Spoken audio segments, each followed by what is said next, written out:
We better make a start. In Our Flag Means Death fanfiction.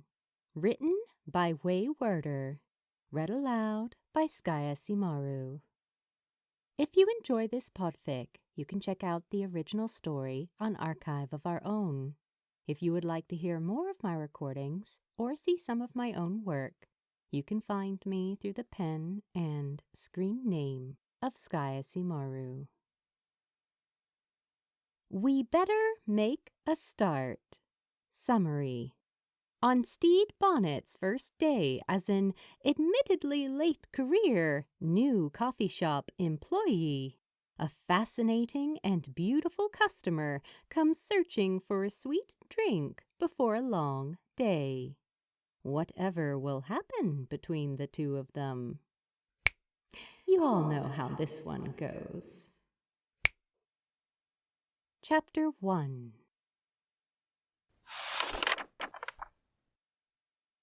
Can you hear me calling out your name? When Stede Bonnet's phone alarm went off at 5 o'clock that first morning, it was still quite dark outside. He rolled over and pressed the stop button right away, temporarily ceasing the very pleasant strains of Fleetwood Mac.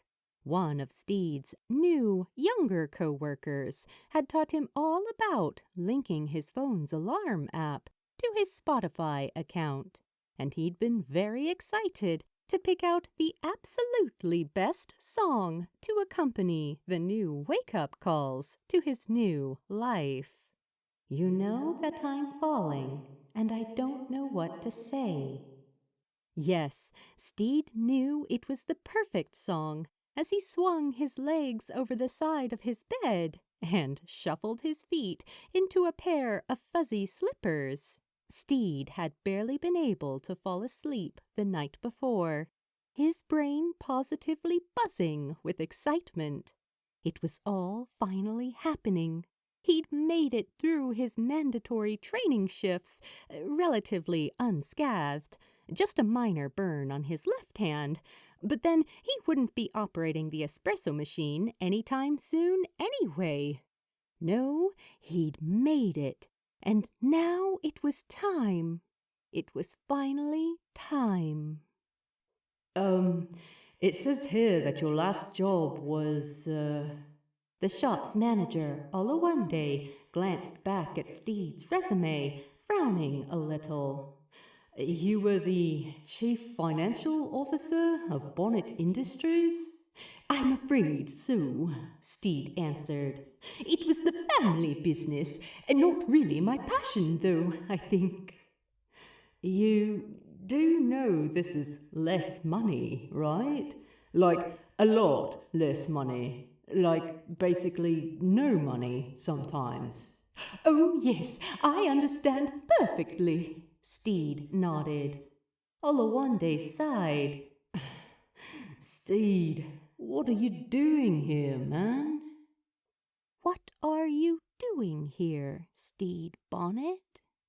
Stede looked at himself in the bathroom mirror and tried to imagine what a customer might see when they looked at him behind the counter this morning. Wow, isn't this fellow a little old to be working at a coffee shop? Must have ruined his whole life to end up here at this point. Is that his real hair? It's so shiny. Well, maybe Stede was a little outside of the traditional age bracket for this position, but so what? And ruining one's life is really all a matter of perspective, isn't it? And yes, that is his real hair. Thank you very much. I'll speak a little louder. I'll even shout. You know that I am proud and I can't get the words out. That's right, Christine. Stede nodded to his phone, not really certain what he meant. It was just nice to agree with someone. It was nice to think someone might be listening. Stede kept nodding to himself and to Christine as he reached for a little bottle of serum on the counter. a crucial step in his hair care system. It took work to maintain that shine, you know? That was all part of it, to tell you the truth. Not the hair serum thing, but the someone listening thing. Stede was lonely. There was always so much energy at the Buzzed Mermaid. Oh, that's the coffee shop's name. It's nice, right? So much activity, so much life. There was always something happening. For example, there might be something happening behind the counter, and there might be people sitting together at tables and on couches, putting their heads together and doing whatever people did with their heads together over coffee. Running his fingers through his artfully tousled curls, Stede thought back over so many mornings of his own life, and grimaced at the memories of coffee sipped in complete silence, of a clean, tidy, lifeless dining room, and of matching white coffee mugs that hadn't meant anything to anyone. It's actually not fun to pick out things for a wedding registry when you're not excited about getting married. Anyway. Oh, I want to be with you everywhere. Stede mouthed along with the lyrics, but he wasn't sure how he felt about everywhere. For now it felt quite monumental enough to settle for this first new somewhere.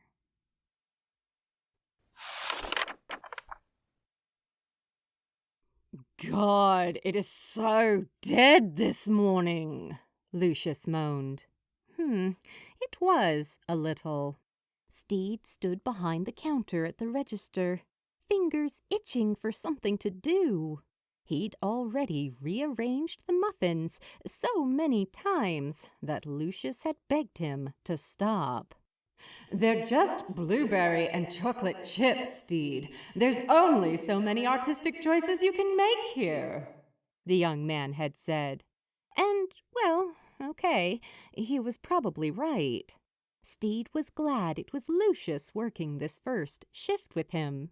He'd had the opportunity to meet several of the other Buzzed Mermaid employees during training, and Lucius seemed the least, wary of him. Jim was quiet and a little mercenary about things, making drinks and getting their side work done more quickly and efficiently than anyone else. Buttons, another older chap, which had been very exciting to Stede at first, apparently only ever worked closing shifts. Something about his late-night activities making it undesirable for him to open? Roach was the kitchen guy, so he was only in at odd hours, baking and sometimes coming by with deliveries. Olawande was patient and kind, but perhaps a little suspicious of Stede still. He didn't really know how to describe it, but Lucius just made Stede feel like a person. He didn't ignore him, and he didn't coddle him. Lucius spent plenty of time leaning against the bar, scrolling through his phone, but he stopped to show Stede things that made him laugh. He asked for Stede's input on the music and definitely rolled his eyes about it, but picked out a Fleetwood Mac Pandora station anyway. It was dead, though. They'd had 2 customers right when the doors had opened. A gentleman on his cell phone who needed 2 20-ounce sugar-free vanilla lattes with skim milk. And then a quiet young woman whom Stede had needed to ask 3 times to make certain he'd heard correctly that she wanted an iced dirty chai with oat milk. Oat and whole can actually sound horribly similar if you're not careful. Anyway, after that little flurry of activity, nothing. Tuesdays can be hit or miss, Lucius had shrugged, returning his attention to his phone. Stede wished he'd brought a book or something. Stede, can you handle things for a minute? Oh, gosh, Stede replied. Is that allowed? Do you think I'm ready? Absolutely not. But I think it's unlikely you can get into too much trouble in the next 10 minutes, yeah? Stede nodded, bracing himself internally for action anyway. Lucius disappeared into the kitchen, and then out through the heavy back door. Stede was alone. It was a shame so few people had come to the shop so far that morning. It really was a special place. When Stede had moved into the neighborhood a few months ago, he'd been thrilled to discover it. Sure, the interior could be described as a little dingy. The old, tattered couch, shoved into the corner next to the broken bookshelf, could have used a nice blanket or a throw pillow to brighten it up a tad. And, well, of course, the aforementioned broken bookshelf could have done with actual books as opposed to the mismatched trinket situation that seemed to currently occupy the space. And, well, maybe some nice coasters could preserve the tables a little better. A plant wouldn't go amiss. But oh, it was so authentic, wasn't it? There was a bulletin board up on the wall near the bathroom, covered in posters for local bands and open mics and all manner of delightful things. Stede hoped someone would come in today and ask to hang up their poster, or to maybe leave a stack of their flyers on the little table by the couch. He'd know just what to say. He'd know just how to help. Yes, Stede practiced out loud. You can put them over there. Do you need a tack? Perfect. Take initiative, said a voice in Stede's head. And it was the vocabulary of his previous life, sure. Take charge, be productive, get it together, be a man, Stede Bonnet. But he thought maybe the voice itself was something gentler this time.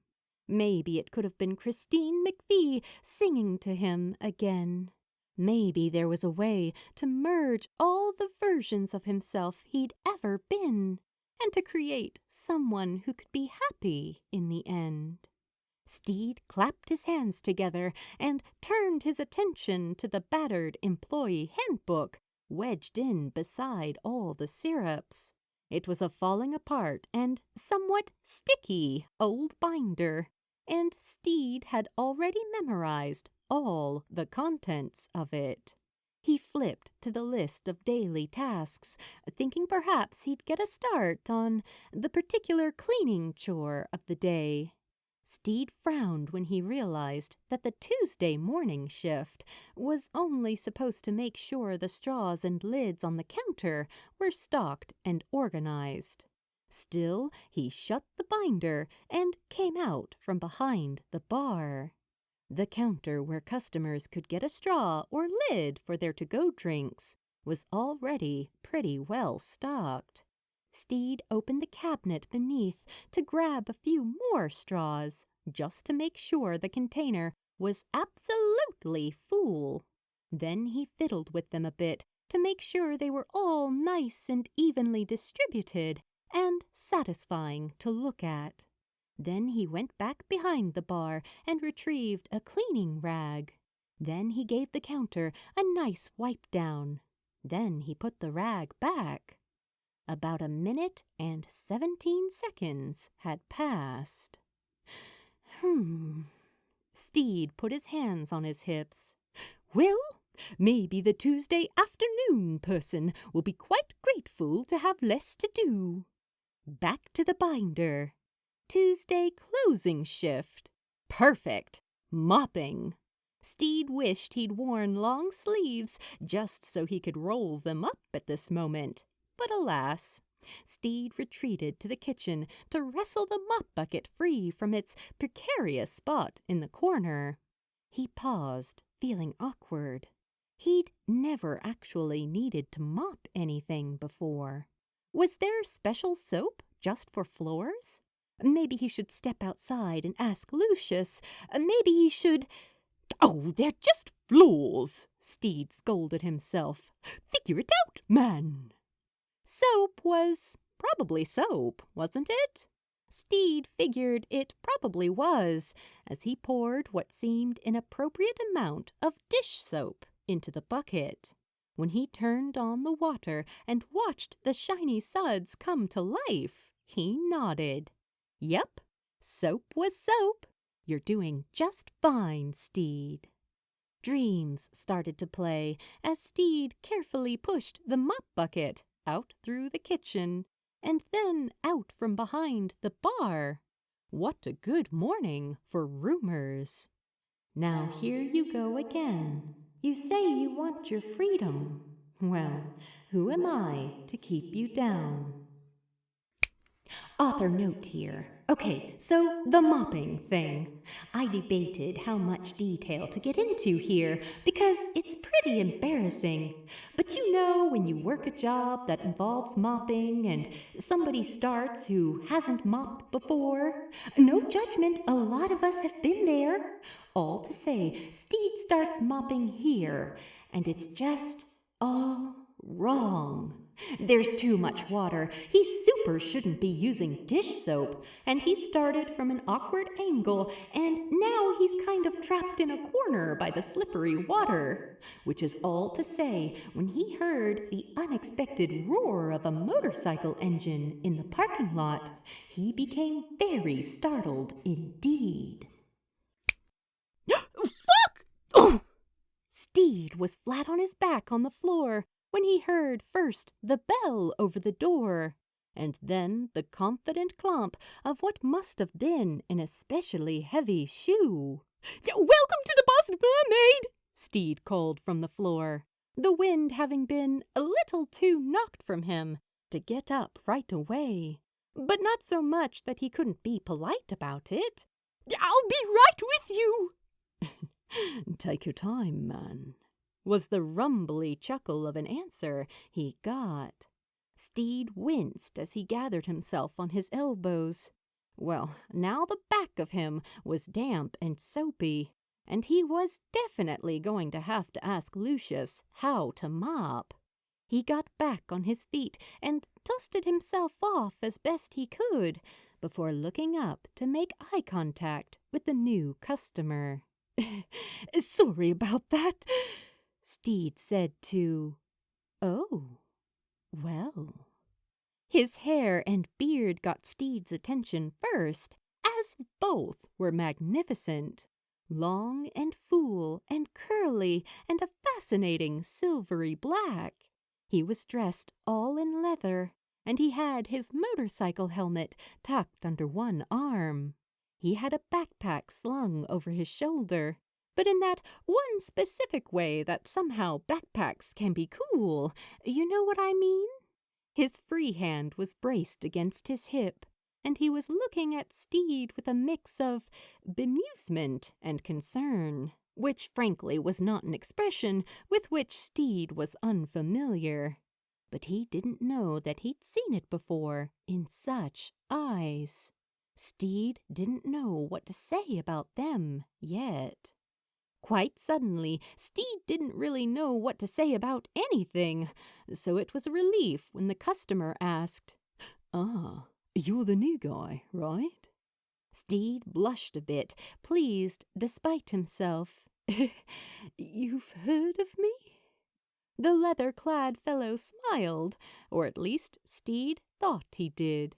It was sort of hard to tell with so much beard, but his eyes were certainly twinkling in a smiley sort of way. "Oh, yeah, I've heard all about you. Rich bloke quits his fancy-pants job to try his hand at being a barista. Have I got that right?" "Well, the pants weren't actually all that fancy," Stede lamented. "There was a terribly old-fashioned dress code, if you'll believe it." "Oh, I believe it. These are nice, though." It took Stede a moment to register that the nice stranger was indicating Stede's teal pants. They were pretty snazzy, to tell you the truth. They were just linen, but when the color caught the light just right, they were a little bit shiny, almost. Stede liked them very much. During training, Oluwande had kindly mentioned Stede might not want to wear clothes he especially cared about, as they were certainly going to get dirty on the job. But oh, where else would anyone see Stede's new fun colors? He hadn't been lying to the customer. It had been all boring cuts and drab colors back in his finance days. Stede didn't care if his clothes got dirty here. It was too exciting to know he was allowed to wear them. Maybe it could be exciting to be himself. And what are we drinking today? Stede chirped, forcing himself to focus on his training and walk back behind the counter.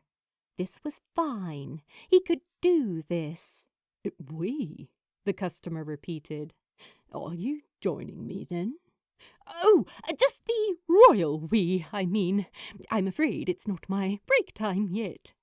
Stede paused. Actually, I'm not certain there are official breaks. Should probably ask about that. Probably should, the customer agreed. If you were taking a break right now, what would you be drinking?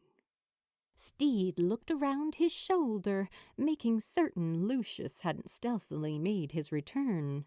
Once certain they were in the clear, he returned his focus to this friendly customer with the glorious hair. Can you keep a secret? The customer set his hands down on the counter, leaning forward a little now. Stede hadn't seen hands like that before. Tattoos and mismatched rings and little nicks and scars took up nearly every inch of his brown skin. Stede wondered how much any of it had hurt. He wondered if the rings each had stories. He wondered what touching that skin might feel like. That's a thought then. I'm a great secret keeper. The customer raised an eyebrow, lowering his voice to add to the air of conspiracy.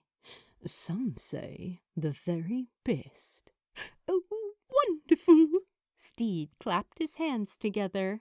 See? This was fun. He knew it was going to be fun.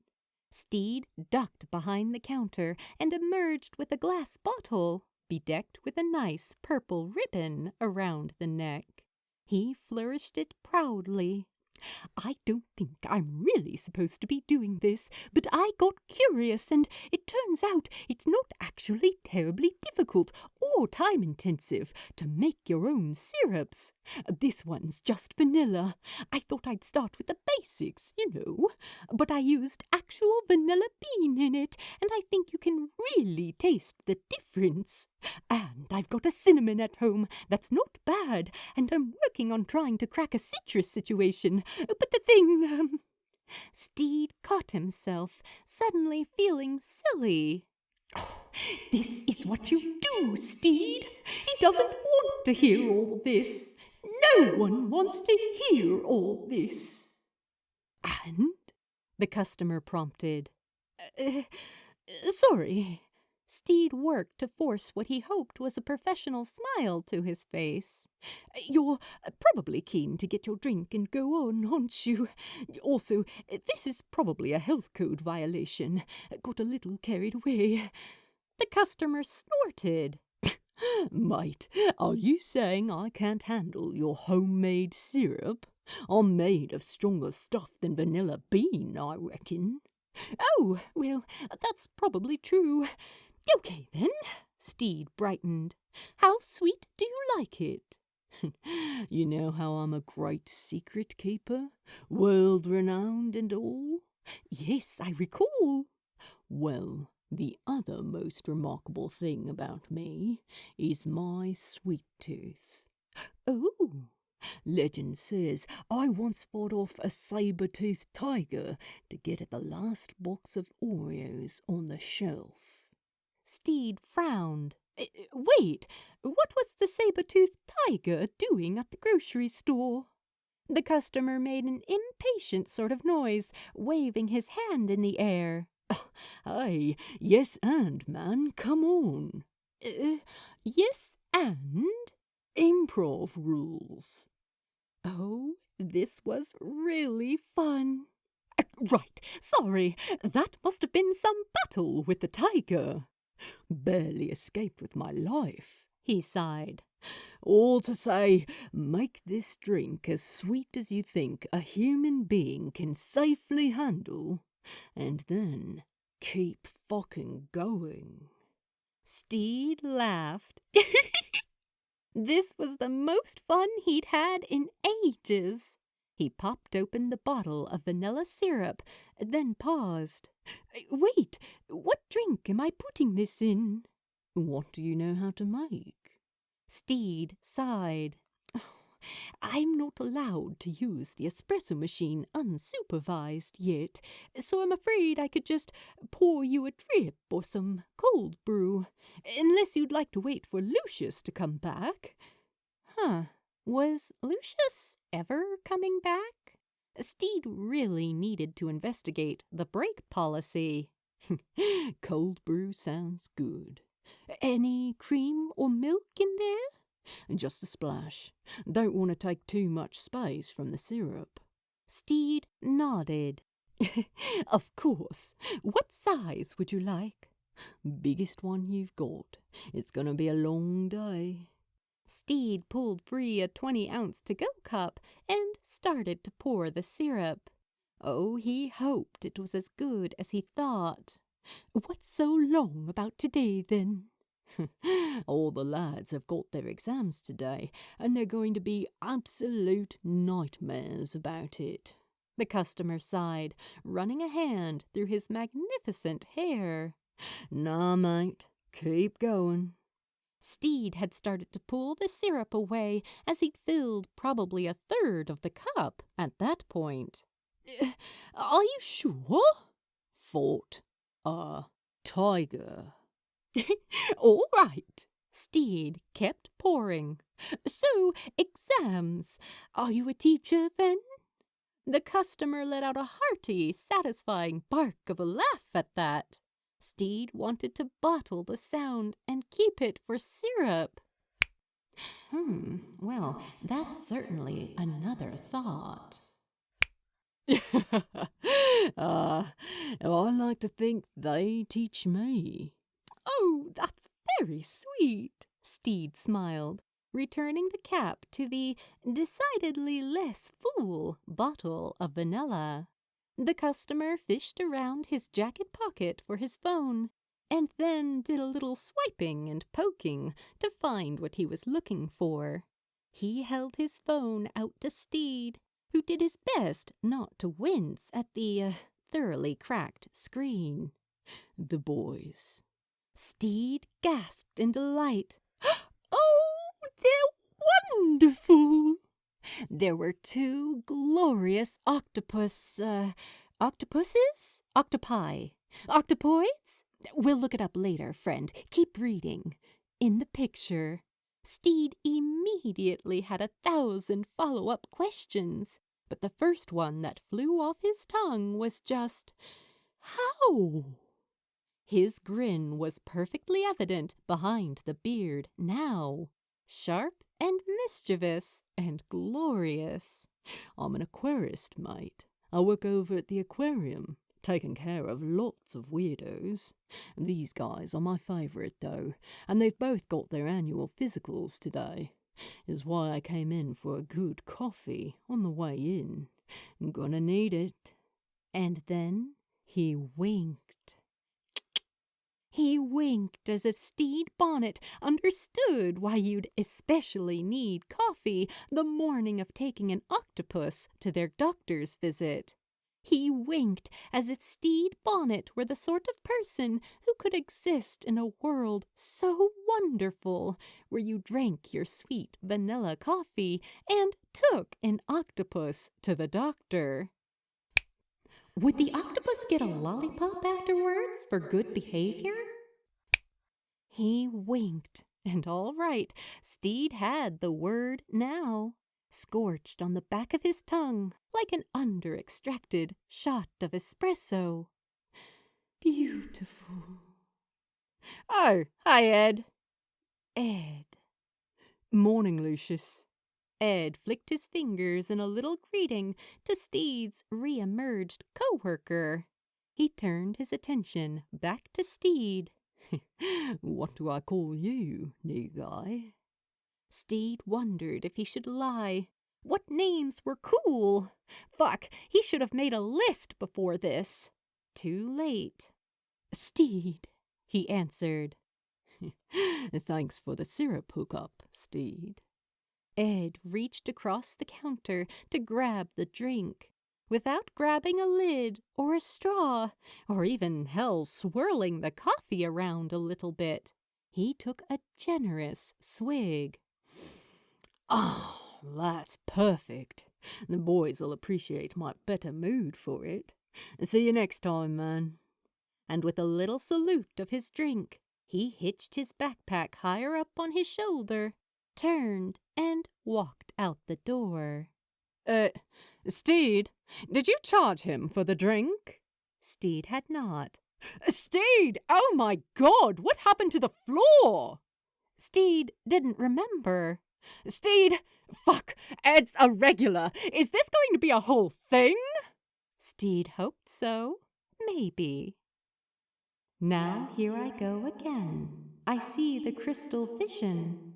I keep my visions to myself. But it's only me who wants to wrap around your dreams.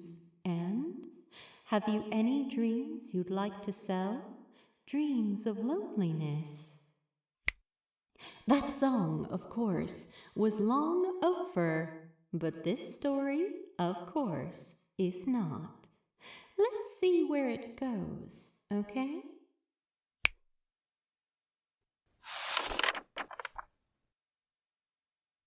Thank you for reading.